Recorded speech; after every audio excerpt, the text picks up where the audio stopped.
Un saludo a todos. Agradezco de manera especial a Biotronic y al doctor Alejandro Goldsmith la invitación para poder formar parte de este gran grupo de profesores de Latinoamérica en un evento académico que sin lugar a dudas no tiene precedentes por lo que representa y por la manera tan original que se tiene de transmitir los conocimientos. De alguna manera, hablar de angioplastías nos hace siempre ir un poco a la historia.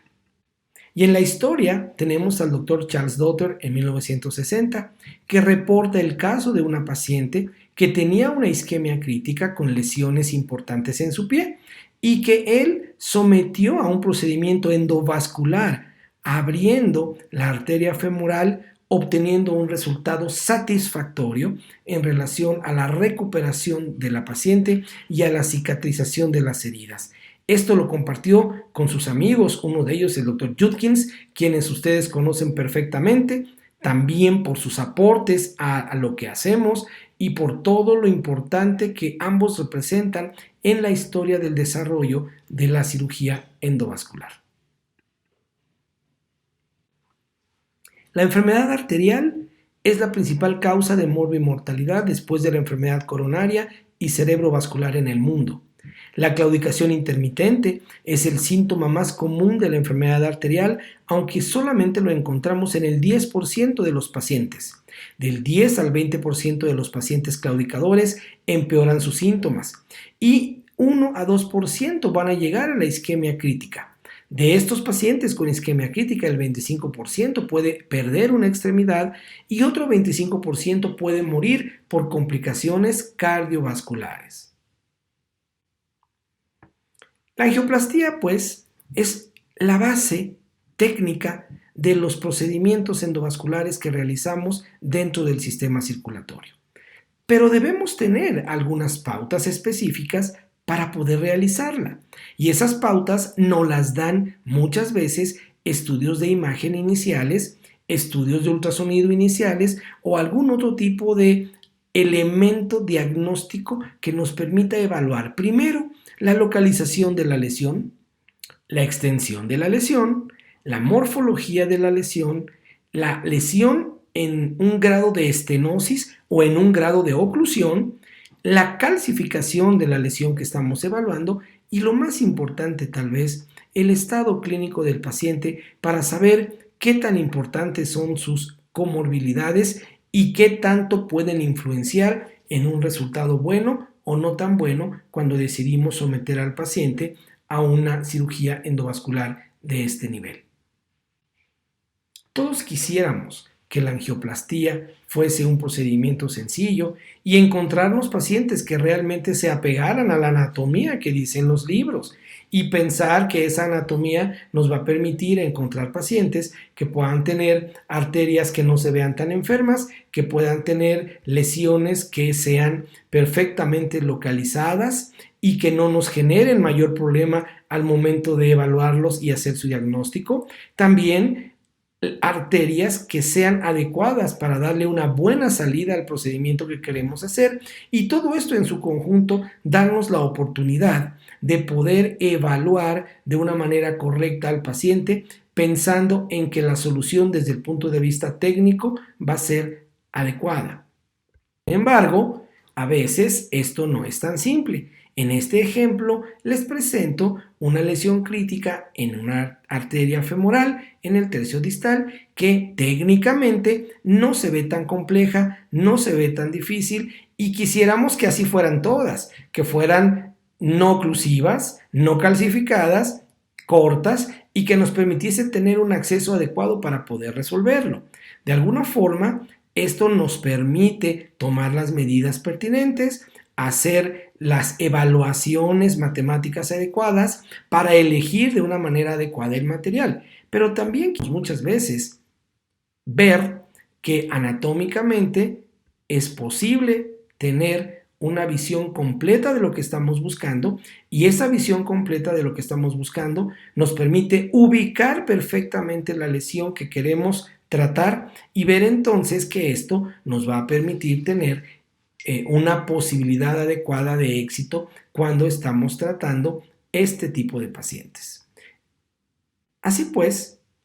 este tipo de lesiones quisiéramos encontrarlo siempre y ver que estas lesiones sean susceptibles de una angioplastía que nos permita corregir esa estenosis, recuperar el flujo sanguíneo, mejorar la perfusión del pie y, por supuesto, que tener al mismo un resultado anatómico satisfactorio. Si es que la lesión no nos dejó ese resultado, tal vez colocar un stent y al mismo tiempo hacer una evaluación final que nos permita tener una imagen correcta de lo que está pasando.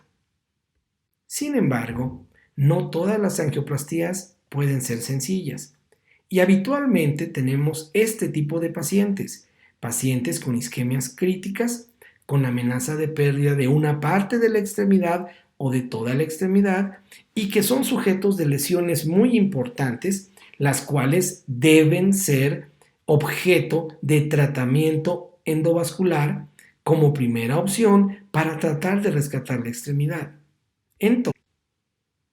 las posibilidades en una lesión compleja van desde una obstrucción parcial o total, de una lesión que puede ser calcificada o poco calcificada, y el aspecto primario de la posibilidad de resolverlo, todo mundo sabe que lo hacemos con un catéter y con una guía. Existen guías y catéteres específicos que podíamos considerar como estándar en el tratamiento de estas lesiones. Y nuestra primera opción será tratar con un catéter y con una guía de cruzar esas lesiones. A veces es posible y a veces no es posible. Entonces tenemos que optar por diferentes tecnologías y diferentes dispositivos que nos permitan cruzar esas lesiones para, a final de cuentas, hacer una buena angioplastía que nos permita recuperar el flujo sanguíneo en esa región. Entonces, tenemos opciones para intervenciones complejas donde nuestro primer dispositivo, nuestra primera herramienta es una guía estándar que puede tener plataforma 0.35, 0.18 o 0.14 y esta guía puede apoyarse en un catéter que también puede ser un catéter estándar. Pero a veces esas guías no son suficientes y entonces tenemos que usar guías con un mayor soporte, con un mayor gramaje, con un mayor empuje que nos permitan cruzar esas lesiones que cada vez son más difíciles.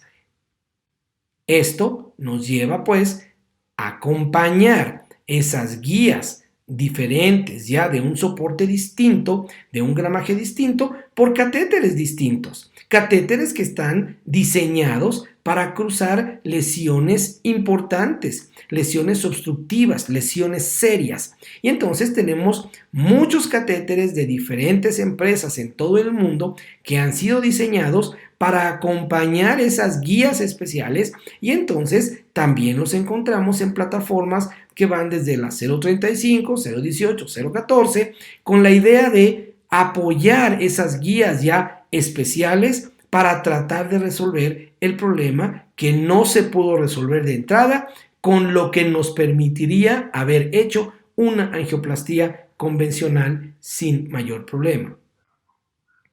Una vez, si es que logramos cruzar, tenemos también balones especiales para estas angioplastías complejas. Balones que seguramente van a permitirnos hacer cortes en esas placas de calcio y que van a permitir remodelar esas placas sin verificar o sin complicar mucho la evolución del procedimiento, sobre todo en lesiones que sean más distales. Estos balones nos permiten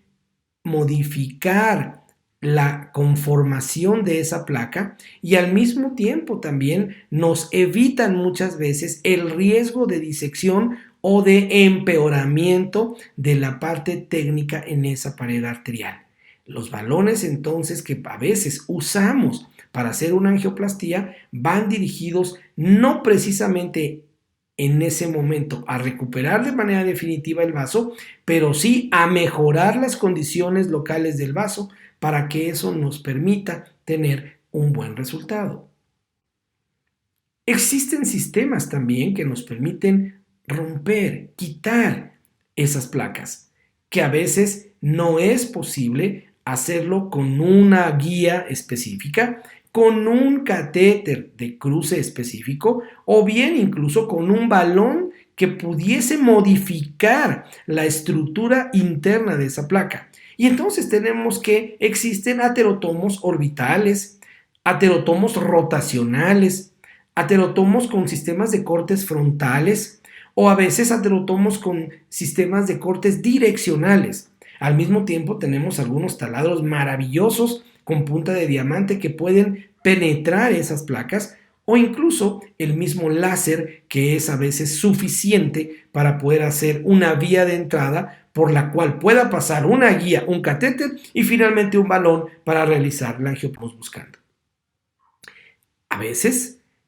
tenemos que entrar con dispositivos dentro de la luz sin tener que hacer algún procedimiento mucho más complejo o con alguna técnica mucho más compleja como sería una disección subintimal que podía llevarnos a la necesidad de tener sitios de reentrada. Y a veces esos sitios de reentrada no es tan simple identificarlos, no es tan simple crearlos para poder conectar la luz verdadera de una arteria que está obstruida desde la parte proximal hasta la parte distal y eso permitirnos, repito de nuevo, hacer una buena angioplastía que nos permita mejorar y corregir toda esta situación. En esta imagen les muestro los principales dispositivos de cruce intraluminal con algunas condiciones muy específicas, sobre todo la cantidad de calcio, la localización,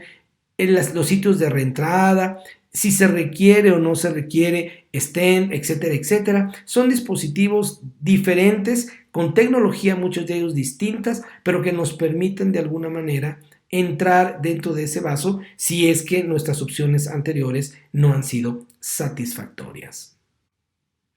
Entonces, las angioplastías complejas tienen opciones. Tienen opciones que van en una secuencia. Y esa secuencia se analiza desde el momento en que uno clasifica como una lesión compleja la que tiene ese paciente. Y entonces tenemos que hacer un plan para tratar esa lesión compleja apoyándonos en guías, en catéteres, en balones especiales, en muchas veces también en aterotomos que son dispositivos que destruyen esas placas o bien en dispositivos que trabajen en la luz del vaso, haciendo un camino nuevo específicamente dentro de esa obstrucción para poder obtener un buen resultado. Y después de eso, obviamente, tenemos que hacer una angioplastía que ya va a variar en su complejidad porque puede ser que requiera un balón que tenga medicamento incluido, puede ser que requiera un stent que pueda mimetizar la anatomía del segmento que estamos tratando, o puede ser que requiera un stent con medicamento. Entonces, las diferentes opciones deben analizarse de una manera secuencial, muy precisa y muy correcta para tomar la mejor decisión. No olvidemos los accesos. Un acceso anterógrado es muy importante. Un acceso retrógrado también tiene indicaciones muy precisas y cuando logramos conectar un acceso anterógrado con un retrógrado de una manera adecuada, estamos garantizando el éxito de nuestro procedimiento. Así pues, existen indicaciones muy precisas para tener los accesos anterógrados y retrógrados, así como también existen indicaciones de manejo de esos CAPs, de esas obstrucciones que tenemos en las arterias vía anterógrada y vía retrógrada. No olvidar que a veces se requieren colocar filtros distales para evitar esos embolismos, incluso muchas veces provocados por nosotros, por esos sistemas de aterectomía o sistemas que utilizamos para hacer técnicas de disección y de cruce que a veces no son tan inocuas. Recordar también las diferentes opciones de accesos, como en la imagen les muestro, que puede tener un paciente cuando está siendo tratado por vía endovascular.